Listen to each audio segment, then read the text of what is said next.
Assalamualaikum warahmatullahi wabarakatuh. Selamat siang. Siang ini saya akan mempresentasikan mengenai aplikasi dan potensi DNA genotyping, terutama di bagian medis. Sebelumnya, kita harus tahu dulu bahwa genom manusia itu terdiri dari 3,1 miliar base pair. Separuhnya diturunkan dari kedua orang tua, jadi 1,5 miliar dari ayah, 1,5 miliar dari ibu. Nah, tidak semuanya adalah coding region. Ada bagian yang coding region dan non-coding region. Bagian yang coding region adalah bagian yang memproses untuk menghasilkan protein, mentranskripsi dan mentranslasikan protein. Gen-gen terletak pada coding region. Dari 3,1 miliar base pair tadi, coding region hanya 1% dari totalnya. Hanya 31 juta base pair yang coding region, yang menjadi fungsional. Nah, kemudian, fenotip versus genotip. Fenotip adalah sifat-sifat yang tampak pada sebuah individu. Misalnya kita manusia, ada contoh-contoh fenotip yang bisa kita lihat secara visual. Sementara kalau genotip adalah komposisi gen-gen yang menentukan munculnya fenotip tertentu.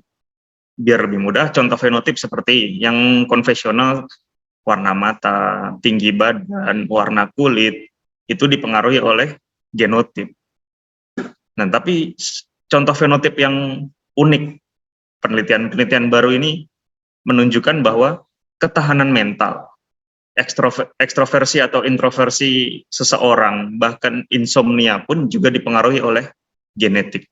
Jadi fenotip adalah contohnya adalah warna mata, ketahanan mental, dan nanti akan kita kunjungi lagi lebih lanjut, dan banyak fenotip-fenotip unik yang ternyata dikendalikan oleh genotip kita. Tapi fenotip juga perlu kita kasih catatan, ditentukan tidak hanya oleh gen, tapi ditentukan oleh lingkungan. Lingkungan juga berperan mengkontribusi fenotip kita. Misalnya fenotip seseorang seharusnya dia kulitnya warnanya terang, namun karena lingkungan, karena dia sering dipanas-panas matahari, akhirnya fenotipnya berubah menjadi lebih gelap warna kulitnya. Genotip dapat diturunkan, tapi fenotipnya belum tentu terekspresi di bawahnya. Misalnya kita punya orang tua yang ayah rambutnya keriting, ibu rambutnya lurus, hanya salah satu mungkin yang turun ke anaknya. Misalnya anaknya jadi keriting atau lurus, anak kedua keriting, anak ketiga lurus lagi. Jadi genotip pasti diturunkan, namun fenotipnya belum tentu terekspresi. Variasi genetik, tadi kan dari 3,1 miliar base pair, hanya 1% yang menjadi coding region. Antara manusia satu dengan yang lain memiliki kemiripan genetik yang tinggi, 99,9%. Nah, tapi tidak 100%. Ada perbedaan 0,1%. Ini yang menyebabkan setiap manusia unik satu dengan yang lain. Kalau manusia 100%, berarti wajahnya akan sama semua. Variasi seperti ada yang lebih tinggi, ada yang lebih putih, ada yang rambutnya keriting, matanya warnanya berbeda, itu dihasilkan dari variasi 0,1% ini. Misalnya contoh, ini individu nomor 1 memiliki, setiap bar ini kita anggap asam nukleat. Sementara bar yang diberi warna ini adalah variasi. Variasi pada individu nomor 1 ini menyebabkan dia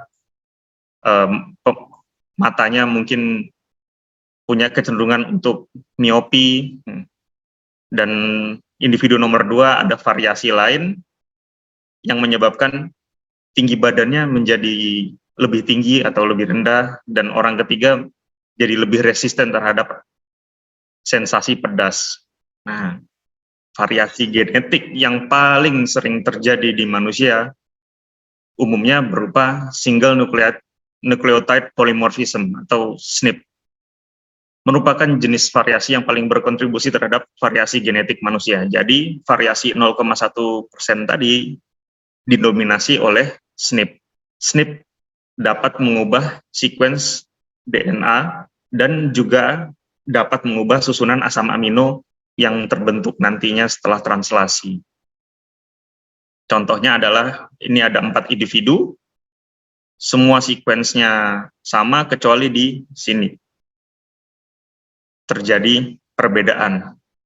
Terlihat ada variasi antara individu satu dengan yang lain.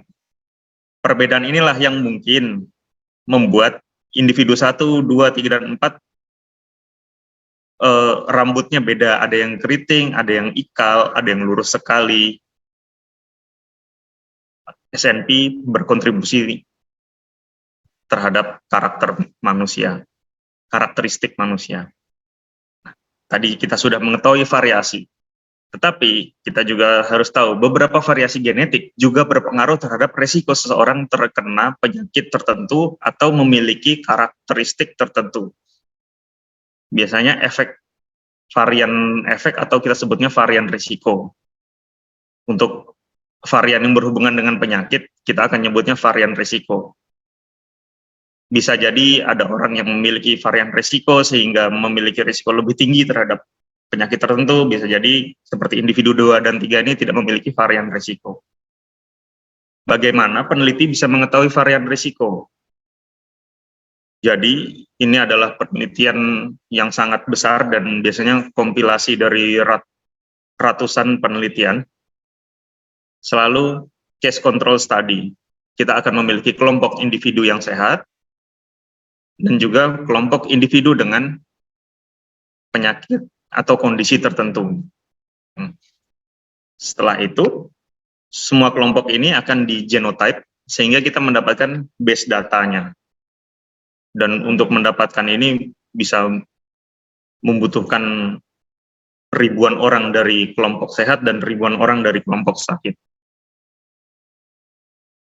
Setelah itu, setelah data dianalisis sehingga kita akan mendapatkan pola-pola SNP yang muncul.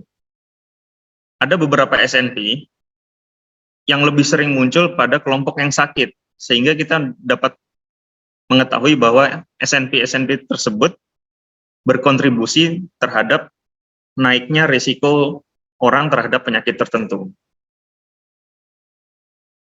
Dan begitu pula sebaliknya, ada SNP yang lebih sering muncul ditandai warna biru pada kelompok orang yang sehat, berasosiasi terhadap risiko yang menurun.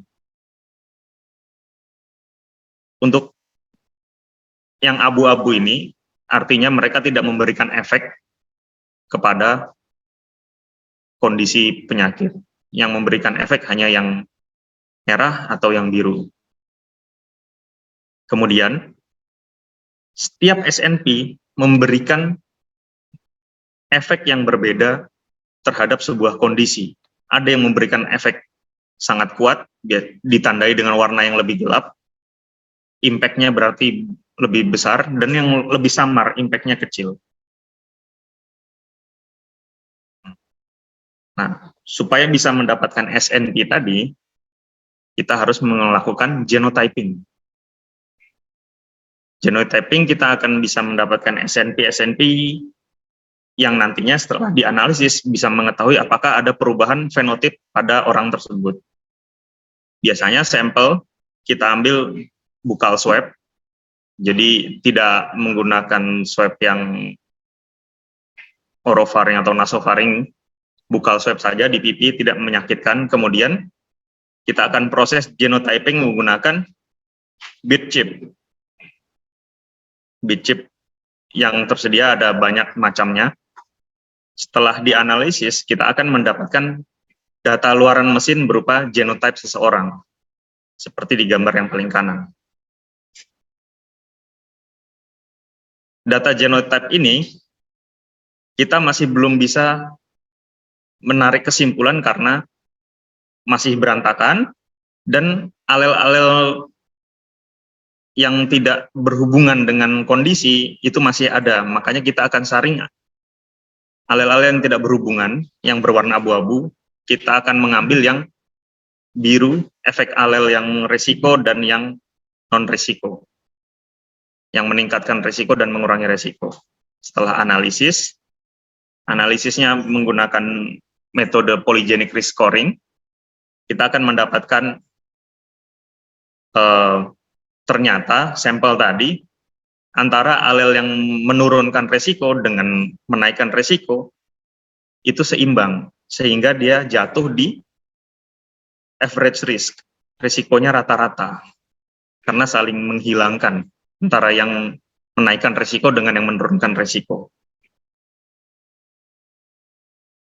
Seseorang tergantung genetik make up-nya bisa memiliki resiko yang rendah apabila risk alelnya rendah terhadap penyakit tertentu, rata-rata seperti sampel kita tadi, atau sangat tinggi karena risk alelnya lebih tinggi dibandingkan dengan yang lain, sehingga resikonya dia meningkat. Teknologi genotyping yang digunakan pun sekarang tidak seperti beberapa tahun lalu. Kita bisa, metodenya microarray, kita bisa langsung menganalisis mulai dari 600.000 marker hingga 4 juta marker dalam sekali running untuk satu sampel. Dan sekali running bisa masuk banyak sampel. Coba kalau kita bandingkan marker yang biasa dipakai untuk real-time PCR, untuk COVID misalnya. COVID deteksi 2 gen atau 3 gen, itu kan hanya menggunakan 3-4 marker, karena ada kontrol internal. Sementara di sini dalam sekali running menggunakan bisa 600.000 marker hingga 4 juta marker, sehingga data yang bisa didapatkan banyak sekali. Biasanya instrumennya macam-macam, banyak brand yang mengeluarkan, serta chip yang digunakan juga macam-macam. Nah, di dalam chip ini ada zona-zona bit kecil yang sudah terpasang sequence-sequence spesifik yang nantinya akan mendeteksi SNP-SNP yang menjadi interest. Kemudian aplikasinya, aplikasi dan potensi DNA genotyping. Sebenarnya ini sangat banyak sekali dan masih perlu dieksplor lebih jauh lagi. Dengan kita mengetahui profil kesehatan, kita bisa mendeteksi ada atau tidak risiko penyakit tertentu di diri kita, sehingga kita bisa melakukan tindakan preventif sebelum penyakit itu muncul dan berpotensi menjadi acuan untuk precision medicine. Lebih jelasnya, nah, genotyping, dalam sekali genotyping, data yang bisa kita dapatkan itu sangat banyak. Bisa dapat data semua yang ada di sini, farmakogenomik, nutrigenomik, penyakit umum, diet, fitness, dan masih ada lagi karena tidak muat saya taruh di slide 2. Sistem imun, pencernaan, hati, hormon, resiko kanker. Yang unik ada behavior, kesehatan mental, itu ternyata juga ada pengaruh dari genetik. Meskipun juga ada pengaruh dari lingkungan, tapi genetik juga memiliki peran. Personality, talent and gift, pola tidur. Aplikasinya misalnya di bidang farmakogenomik. Dengan farmakogenomik itu melihat bagaimana DNA seseorang, genetic make up-nya mempengaruhi respon terhadap obat-obatan tertentu. Contohnya, ada orang yang resisten terhadap obat tekanan darah tinggi. Jadi dia darah tinggi dikasih obat-obatan penurun tekanan darah tertentu, tapi tidak memberikan respon. Atau ada orang-orang yang mengalami gangguan pencernaan akibat obat antiinflamasi non-steroidal, ada yang tahan. Itu semuanya efek samping yang muncul tergantung genetic make up-nya masing-masing. Kemudian ada nutrigenomik. Bagaimana genom kita mempengaruhi nutrisi.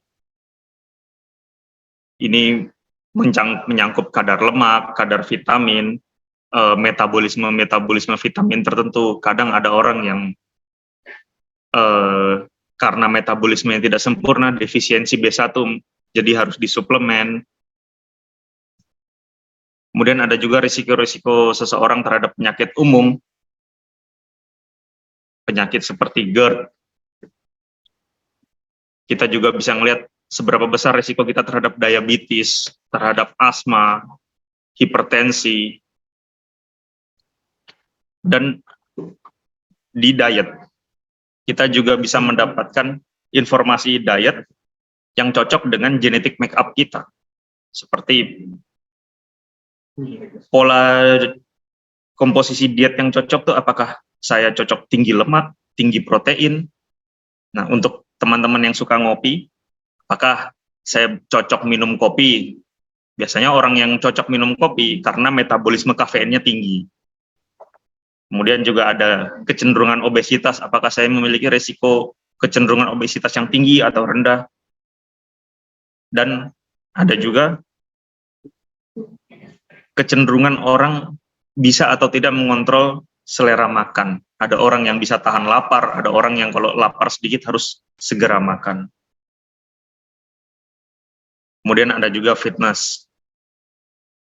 Fitness di sini kita bisa mengetahui secara genetik ketahanan otot kita, otot kardiovaskuler, pemulihan detak jantung, basal metabolic rate, serta kelenturan tubuh dari fitness. Alergi. Di sini alergi bisa menjadi alternatif yang tidak menyakitkan untuk tes alergi. Kan yang konvensional dengan menyuntikkan alergen ke kulit untuk orang yang ternyata timbul reaksi alergi, itu kan tidak nyaman. Hanya dengan tes DNA kan kita bisa mengetahui secara genetik apakah saya alergi polen, alergi gluten, alergi seafood, udang, dan lain-lain. Begitu pula infeksi. Kita juga sering mengamati di antara kita dan rekan-rekan, kadang ada orang yang gampang sakit, gampang terinfeksi sesuatu. Dalam satu ruang kantor misalnya, ada yang flu, ada yang kemudian teman-temannya ada yang tertular, tapi yang duduk di sebelahnya tidak tertular. Itu karena ketahanan seseorang terhadap infeksi itu diatur oleh gen. Misalnya ada contoh yang bisa dianalisis yaitu TBC. Ternyata TBC itu ada orang yang lebih tahan terhadap infeksi, ada orang yang lebih susceptible untuk terinfeksi TBC. Selain itu ada herpes, chlamydia, dan lain-lain. Ada juga sistem muskuloskeletal, apakah risiko artritisnya tinggi atau rendah. Nah, kemudian yang baru saja lewat, ternyata ada genetik makeup kita bisa menentukan apakah kita mudah atau sulit terinfeksi COVID-19. Dan seandainya terinfeksi, genetik makeup kita juga bisa menentukan apakah seandainya terinfeksi, apakah kita hanya cuma tanpa gejala atau dengan gejala berat. Itu semuanya tergantung selain lingkungan ya, selain perawatan, tapi juga ada kontribusi genetik di sini. Kemudian otak dan sistem syaraf. Di otak dan sistem syaraf, kita bisa melihat resiko seseorang terhadap stroke, Alzheimer, epilepsi. Kemudian di mata, kadang kita sekarang lihat anak SMP, anak SMA minusnya udah 7. Dari kecil udah harus pakai kacamata. Ternyata genetik juga berpengaruh terhadap kemungkinan seseorang terkena rabun dekat, rabun jauh, katarak. Kemudian yang mulai masuk ke yang cukup concerning, yaitu jantung. Henti jantung mendadak, ada gen yang bisa mempengaruhi apabila terjadi mutasi di situ, terjadi SNP yang berisiko di situ. Angina pectoris dan kelainan jantung lain. Kemudian untuk pasangan-pasangan baru yang sebelum menikah, bisa juga kita dengan genotyping menentukan perencanaan kehamilan. Karena dengan genotyping kita bisa mengetahui apakah ini lebih difokuskan untuk ke perempuan untuk sekarang. Apakah ada PCOS atau tidak, fertilitasnya dari perempuan bagaimana, apakah ada gen yang menyebabkan, ada mutasi gen yang menyebabkan sering terjadinya keguguran berulang. Kemudian aplikasi-aplikasi lainnya banyak sekali, di ginjal ada, di sistem imun ada, pencernaan juga ada, hormon, level-level hormon normal, apakah ada kelainan hormon juga ada, resiko kanker, seperti kanker testis, kanker kolorektal, kanker paru-paru, serviks atau ovarium. Ini ada banyak sekali kanker yang bisa dicari tahu resikonya berdasarkan genotyping. Kemudian untuk tadi sudah sedikit disinggung oleh Pak Putut, dermatologi. Apakah kulit seseorang itu genetik make up-nya menyebabkan orang itu cenderung kulitnya lebih elastis atau tidak? Kalau tidak elastis kan mudah mengerut. Ada juga gender traits, dysmenorrhea, itu ternyata juga ada dipengaruhi oleh genetik. Kadang ada perempuan yang saat masanya itu tetap nyaman, tetap tidak ada rasa sakit yang berlebih. Ada orang yang sampai pada masanya itu mau beraktivitas saja terganggu karena sakitnya luar biasa.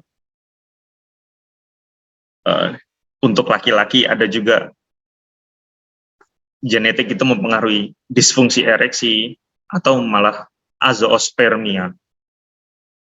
Jadi juga berpengaruh pada kesuburan laki-laki. Kemudian behavior. Beberapa behavior ternyata juga ada kontribusi genetik yang menentukan behavior. Seperti sensitivitas rasa sakit.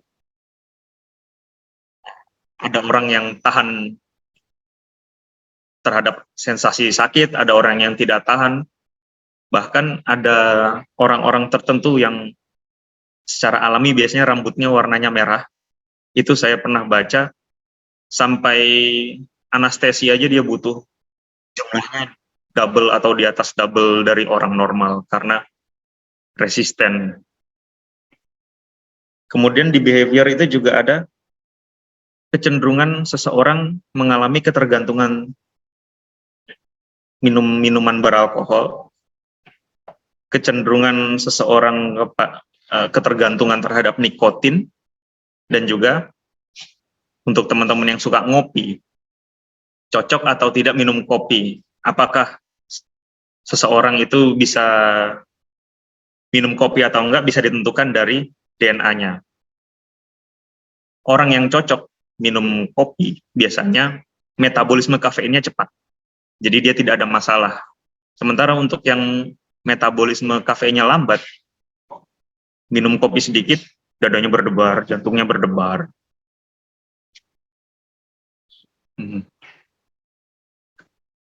Kemudian ada ciri fisik, ini seperti ciri-ciri yang bisa kita lihat secara visual. Kemudian ada juga yang menarik, kesehatan mental.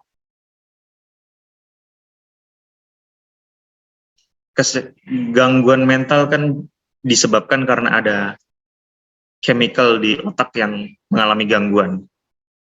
Itu kan chemical dipengaruhi oleh gen. Dari penelitian pun juga sudah menunjukkan, dan dengan genotyping kita bisa screening apakah seseorang memiliki kecenderungan depresi, schizophrenia, panic disorder, ADHD atau bulimia, dan lain-lain. Masih banyak lagi kesehatan mental yang bisa kita screen dengan genotyping. Personality pun juga kita bisa screening dengan genotyping karena ada beberapa trait personality yang dipengaruhi oleh genetik. Seperti kegigihan seseorang. Kecenderungan orang mengambil resiko pun juga dipengaruhi oleh personality. Bahkan ada gen yang mempengaruhi seseorang, apakah orang itu mudah dihipnotis atau gampang dihipnotis.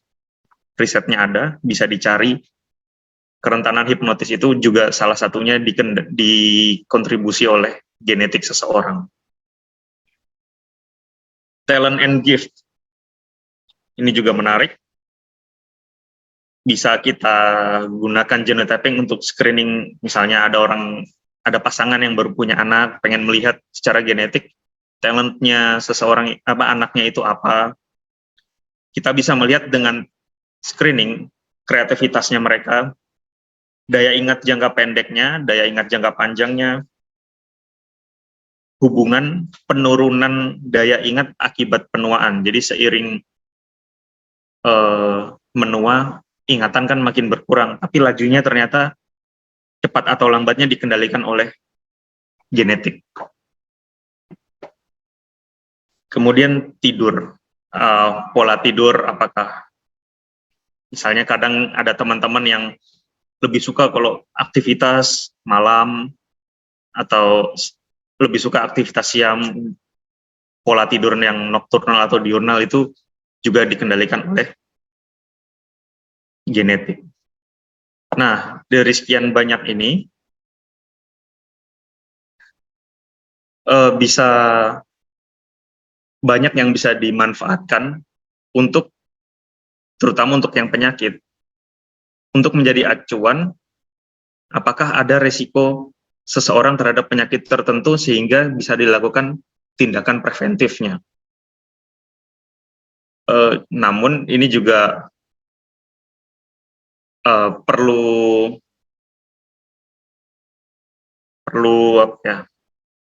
pengenalan lebih luas bahwa ada tools berupa genotyping yang bisa kita gunakan untuk preventif atau untuk mencari apakah ada nutrisi yang kita bermasalah, bagaimana diet kita yang lebih baik, yang cocok dengan DNA kita, bagaimana fitness yang cocok, dan masih banyak lagi semuanya. Sekian dari saya, ini referensi utama yang saya ambil. Terima kasih.